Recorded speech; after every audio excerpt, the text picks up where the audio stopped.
Welcome to the Intentional Father and MLG podcast. We're on the journey of exploring how to grow as godly dads, making intentional and practical steps towards building stronger relationships with our children to help discover who they are in Christ. As ever, I'm joined today by Tim. Welcome, Tim.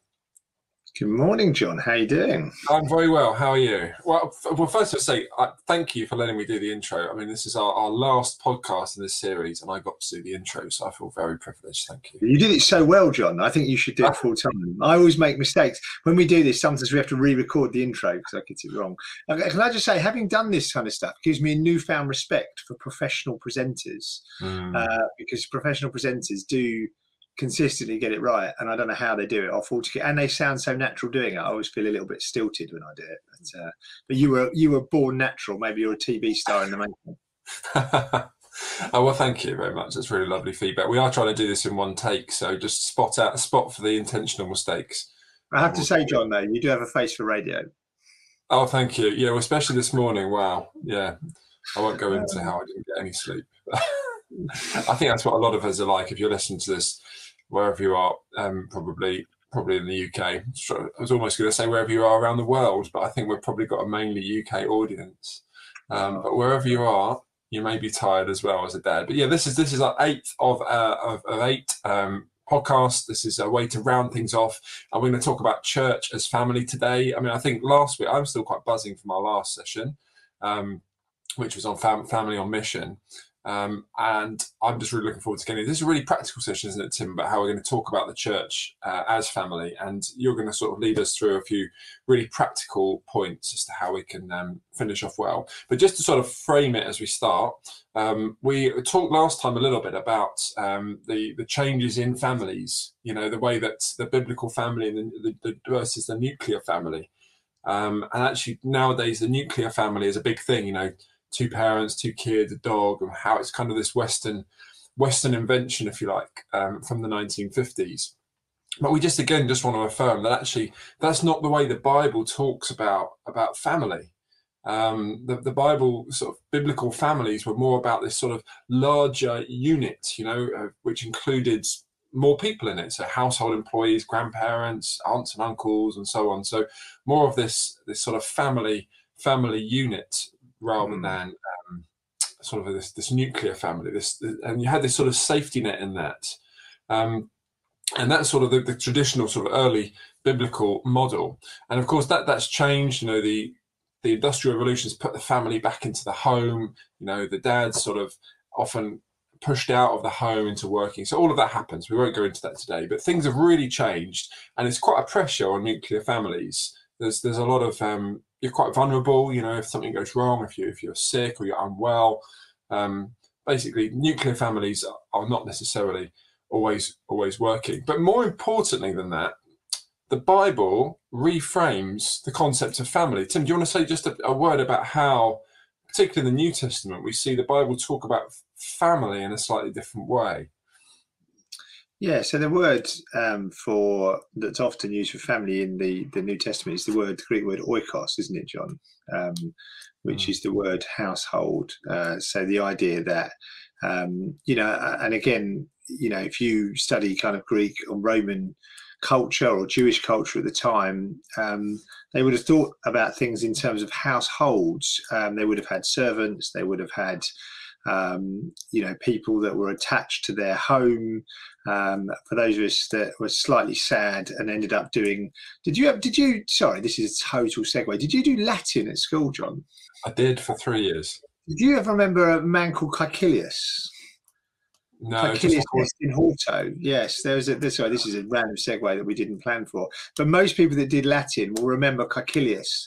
And it was all about this kind of, he was a character, there was a story all around, and it was this kind of, that's how you studied the story of this man called Caecilius and his household, and it was him and his dog and his servant and his chef and his daughter, his wife and his kids, and then there was and obviously as the you know, you developed your language through studying Caecilius. But yeah, the idea was, it wasn't just simply 2.4 children, but it was a much broader picture, and I think that God's designed it that way. I don't think it's as healthy to have just, you know, particularly in the UK, we have small houses where we don't have kind of much space for entertaining if we're like most houses don't, and so we don't have this kind of open door policy. Again, if you live out, again, John and I have both spent quite a lot of time abroad, haven't we?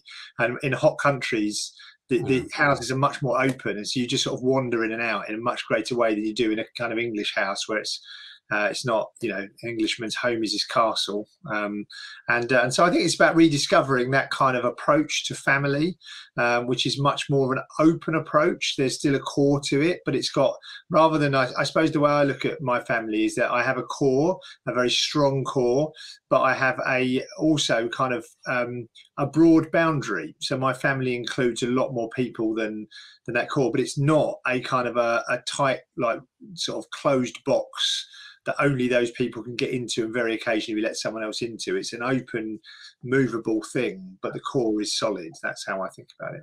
But that's great.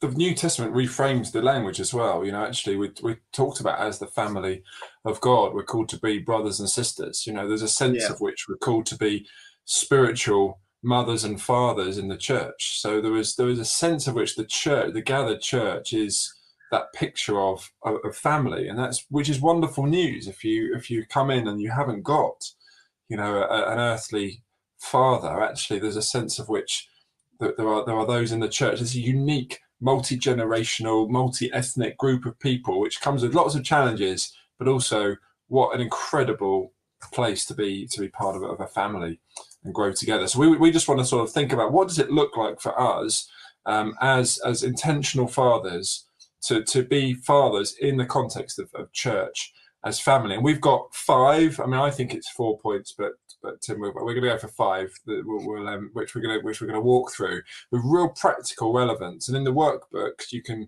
look at some of the questions that will sort of be good to dwell on as we meet together in small groups, which cross these points that we're about to make. So, Tim, do you want to start us off? We're going to start off really with multi-generational relationships. Tell us a bit about that. Yeah, I suppose the thing about a normal kind of 2.4 children family is that really you have children, you have adults, and the kids are all basically the same age, and the adults are pretty much the same age.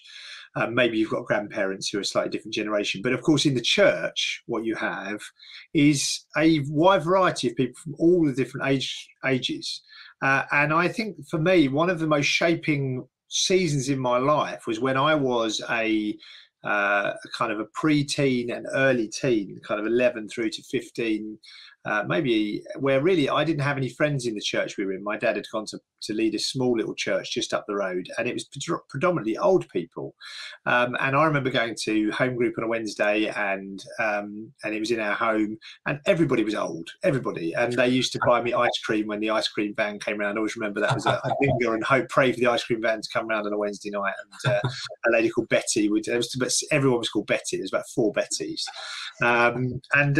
But it shaped me in that. I think it gave me an appreciation for old people, older people, and their perspectives. And it gave me a love for them. It taught me how to talk to them.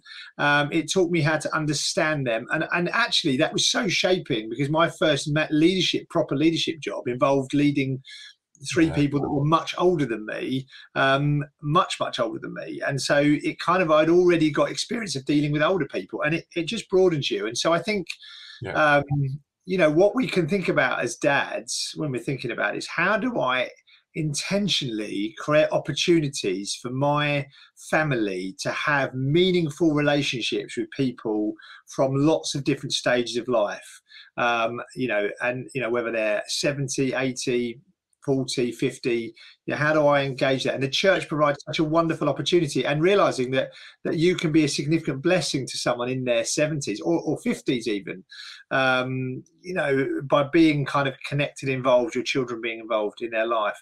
Have you got some practical experience, John, of when you did that as a young person, or your parents did that?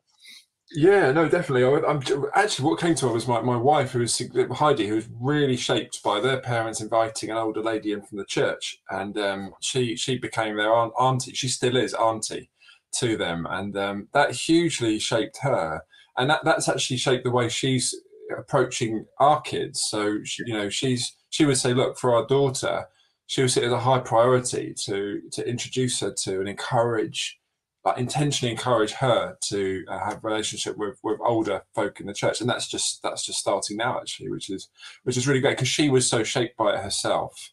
She wants to introduce that for her. But yeah, definitely the same for me. People of all different ages, and I think it's not just people at the oldest extent, if you like. Actually, it's people at different levels. And one question that there is in the workbook, we're asking about people in different sort of stages of life, and it's really great to look around and see other people who have kind of gone through life and they've really got their 50s right, if you like. You've seen people who have really flourished, see men who have flourished, and women as well for our girls. And you think, actually, wouldn't it be great just to learn a bit about how they did that? What are some of the principles? Get them to tell the story. And it doesn't have to be, could be really weird. You sort of say, son, I want you to go and sit down with so-and-so and just ask them loads of questions. Or, to my daughter, go and sit down with so-and-so. But we have done that occasionally. We've encouraged somebody to invite them out for coffee, or to, if they're around at our house, we'll just ask some questions. And we just want our kids to, just to learn from other people who have done life well, who have got life experience that we haven't got, to say, what does it look like to be a godly person throughout life? And that, for me, as I get older now, so in my 40s, actually, I want to be introducing my kids to sort of people in their 20s. It's quite important. So I want to see people in their 20s who are going for God. And I want my kids to meet them and to get to know them and ask them questions. And they're seeing somebody who's just a little bit further ahead of them. I want them to see what a godly person looks like in that stage of life as well. Yeah, I think the other way that multi-generational works is even going right the way down. So recently, we've just had half term, and our family spent a range of lots of different time with different families, many of whom had quite young children. So children that were sort of 2, 3, 4, 5, 6, 7 or 8. And so for my boys who are older now, 15, in their teenage years, actually, again, it's a really intentional way. So we had a lot of talk with our kids before we went around how they were to behave with younger children. And what we're teaching them very intentionally is the value of, not thinking about yourself. Like, you want to sit on your phone. Why would you want to play with a 6-year-old when you're 15? You don't. But actually, you can serve, like for that 6-year-old to be able to play. I mean, we went somewhere, and then they weren't in the church. We went to visit some old friends of ours, and we were trying to leave. And the 2 little boys, who must have been, I think they were sort of 6 and 8 or something, were literally clinging to my older 2 boys and wouldn't let them go. Like, you can't leave. You're not allowed to leave. Like, you've got to stay here. And it's just, and it's realizing that, like, that whole, how do you care? How do you talk to different people? How do you have that attitude? It's an intentional. So it wasn't, we just went to visit some people that had some kids, they're annoying, get over it. It's like, no, this is an intentional opportunity to hang out with kids that are significantly younger than you, where you're taking responsibility, you're leading the activity. So I think when we think about multi-generational, we are thinking about everything, as you say, not just, find some old people, but find some kids. If you've got older teenage kids, find a family with young kids and say, actually, how can you bless and help them if they're younger? And so I think, and that's where the church is unparalleled and unrivaled in its ability to create those opportunities. There is no other organisation or that I can think of that does that as well as the church does, and provides such a range of diverse experiences and backgrounds, and and yet there's a deep love for one another. I think it's a very precious thing. We mustn't miss it. Yeah, and so many of the things we've talked about in other podcasts, the roles and the values and things like that. Like, as you say, like, what a unique place to do that. You're playing that out with a group of people who are all these different ages and stages, and you're modelling your values all the time. You're modelling your values to others. And we were saying just before we came on air that sometimes your teens will want to come and join you when you're with your friends. And watch it, and watching you as well. They'll be interested. They'll want to listen to what you're talking about, and we encourage you. Don't just shut them out. Actually, welcome them in. It won't be appropriate that they're always there in every conversation you're having, but welcome them in. They'll learn about how you're sort of talking, what you're talking about. They'll want to know how you sort of operate with your friends as well on a sort of peer level. So it's a great opportunity to do that in the church setting. So multi-generational relationships. I think there's so many more things we could say, and I'm sure that people have got lots of other examples that you've got from childhood and from the current day as well to share. when people get into groups and so on. So yeah, church as family, church as multi-generational family. So that's number one. Second is modelled manhood. Tell us a bit about that, Tim. Yeah, I mean, this was something I think that we talk a lot about, is that what is a man? What does a man look like? Or what does a woman look like? We talked about that a little bit. And as we pointed out, I think it was in podcast 4, I think you used an example of a friend of yours who was really into rugby, and his child wasn't into rugby. And you know, we know it's a, you know, quite a bit, maybe almost a cliche or an overused thing, but you know, there are often some sons or daughters that look at their parents and think, I'm just nothing like you. You're well into sports and outdoor pursuits, and I want to sit and, you know, read a book, or I want to, you know, I'm a geek, I like Star Trek, or, you know, I'm not kind of, or equally, I love sports and my dad basically likes to just drink coffee or whatever. And I think the great thing about the church is that you've got lots of godly examples of what it means to be a man, where someone's very different to me. I mean, you know, I think about some of the men in our group, they're very different. You know, in our church, in our small group, you know, our men are very different, and I think that's wonderful, because you can I think both as a father, you can very intentionally point and direct your sons and daughters to godly examples of other men and women, where you're like, look, you don't have to be just like me. You know, I might be a dynamic, extroverted leader, and my son may not be like that, but actually, look at this guy. He's not like that either. But look how godly he is. Look how, you know, he's kind. He cares for his family. He's responsible. People respect him. And I think that is, and I think particularly the pressure that the world puts on, you know, gender roles, or, you know, or not gender roles, but, you know, gender identity. I think it's a very powerful thing in the church to show that diversity, isn't it? Yeah, absolutely. I totally agree. And there's a guy who joined us on one of our other podcast series on diversity in the church, called Andrew Bunt, who talked to us, and we looked at the theme of sexuality. And he's got an incredible testimony of how it was actually being with other men in the church that just modelled to him that there are other men who are like him, which was a huge relief to him, because in his family, you know, dynamic, that he just didn't feel that he was, you know, making the mark, if you like. And so, yeah, if you're being a man, sort of modelling manhood, but also for our girls as well, like absolutely just the same. Really, there are women who are just very different to our wives and different to women in our families. And we were also saying that, you know, it's great to have if you've got grandparents around and uncles and aunts, that's great. But often times they're a lot like us. There is overlap with our personalities. You know, we've got them from somewhere, haven't we?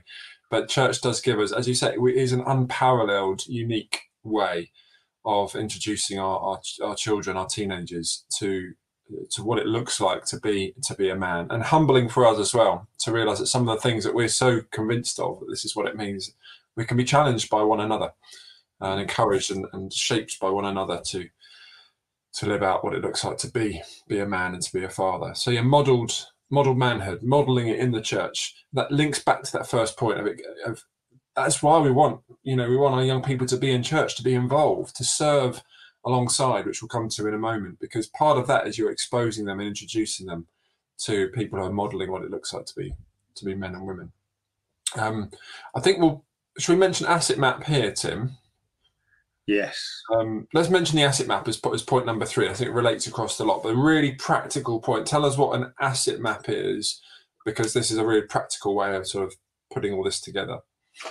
Yeah. So if you want to know about cricket and you want to go and watch a cricket match, then I'm your man, right? Because I know all about it. I'm well into cricket. I love it. Yeah, it's great. Yeah. If you want to talk about fishing, not a Scooby-Doo. Right, haven't got a clue about fishing, right, or outdoor activities. The idea of trekking off into the mountains, doing something, is not something that I would know. I do know a little bit, but not really.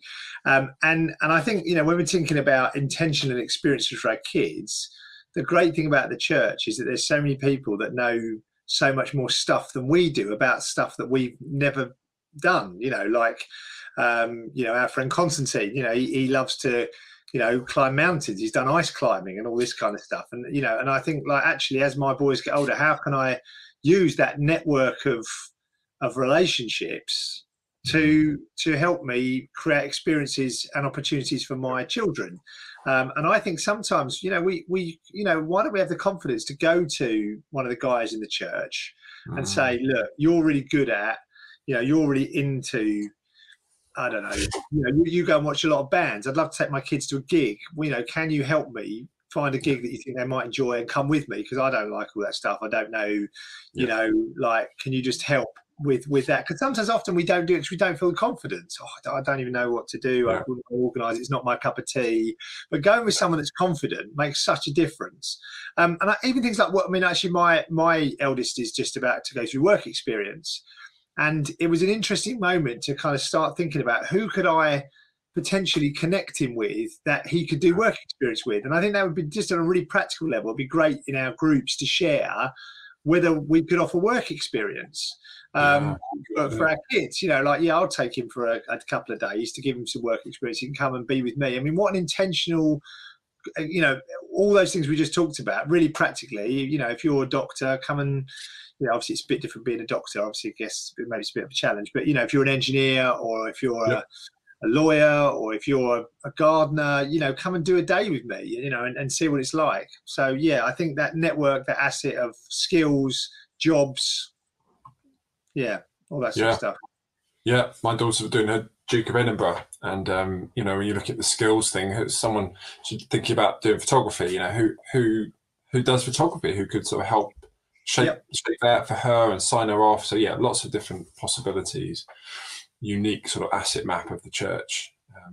Well, that's really good. So we've talked a bit about multi-generational relationships, model manhood, an asset map, and then fathers in brotherhood. And just that term brotherhood, band of brothers all the way, which is a great thing I think to watch as my teens get older. That's something I cannot wait. But what do we mean by fathers in brotherhood? Point number 4.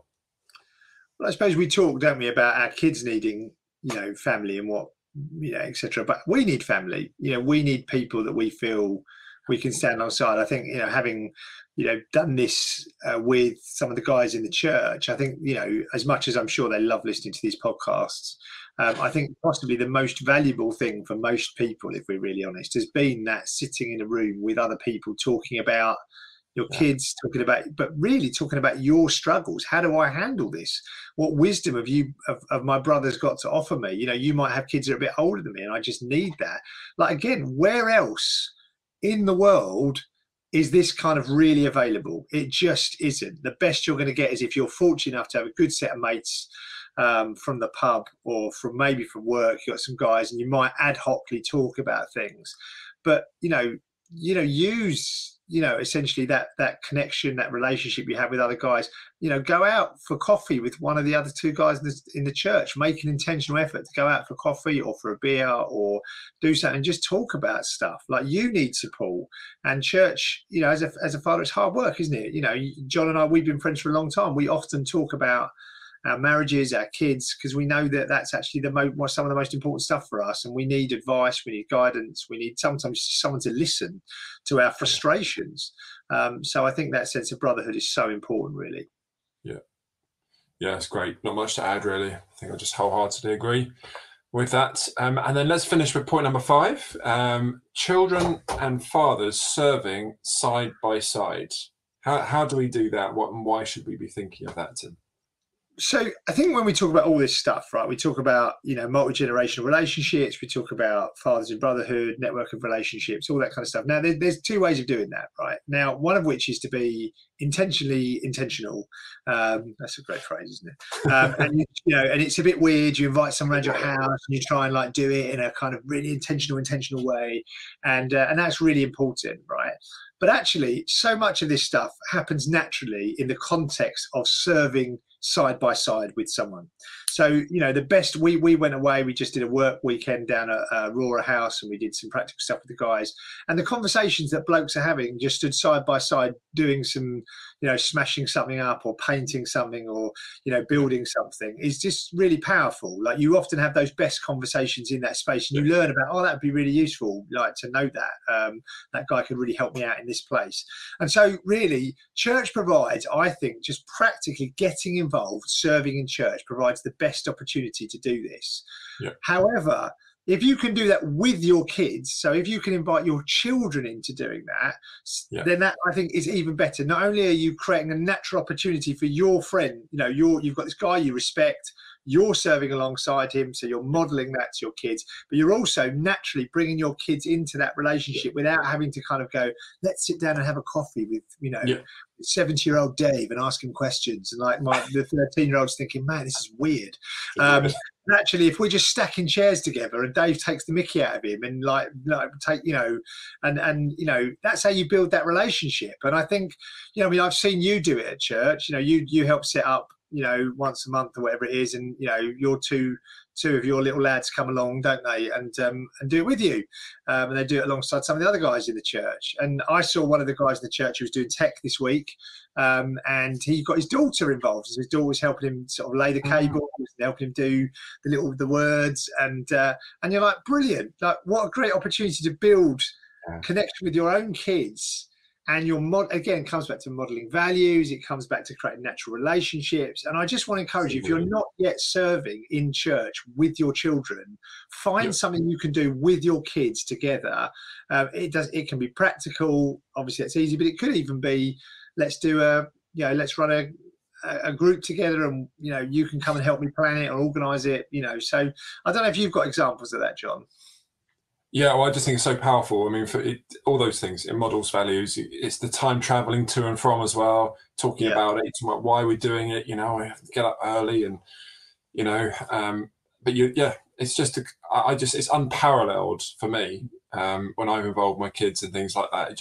It ticks so many boxes, and it's also great fun. I mean, I'd much rather do that if I'm going out to do things, to take my kids with me. And to, maybe teach them along the way. Oftentimes, I'm not going to sort of teach them or bring home a point about how we perfectly stack chairs or serve coffee or all the theory behind it. But we just do it, serve together. It is an unparalleled way, I think, of blessing others as well as, building relationship with your kids. If you're thinking, what does it look like to be a family on mission? Well, actually, oftentimes it's very ordinary stuff. It's ordinary things. It's serving together and serving other people, and church is a great place for that. So I think don't underestimate the power of the practical. I think that's the thing, is that if we sometimes try and make it too complicated, and sometimes just being practical and finding something to do. And even it can be, I mean, I remember it's like when I was young, my dad, we had to manage a church, and I remember being down the drains with my dad, down the pooey drains with my dad, and watching him, and then being involved in that and being part of that, cutting someone's grass in the church. Let's go together as an old lady in the church. Does she need some help? We'll go and do it together. And they're going to moan at you. I just want to tell you for now, your kids will probably moan because they won't want to do it. But I tell you what, they will love it and respect it. The number of skills that they'll get from doing it. Again, they learn how to use a lawnmower. They learn how to think about doing a nice job, or, and I think sometimes a lot of this stuff can be, we try and make it so complicated. It's just like, find something simple that you can do. Visit, oh, go on. Sorry. Go on. You can say to your kid, I just agree with that. You can say to your kids, we are going to be doing something together. And maybe we can talk about what that is, whether it's serving coffee or doing PA or whatever. But this is what we're going to do. And they won't love it. Don't think that mine and Tim's kids are just like, yes, that's great idea, Dad. Can't wait to get up early to do that. They won't.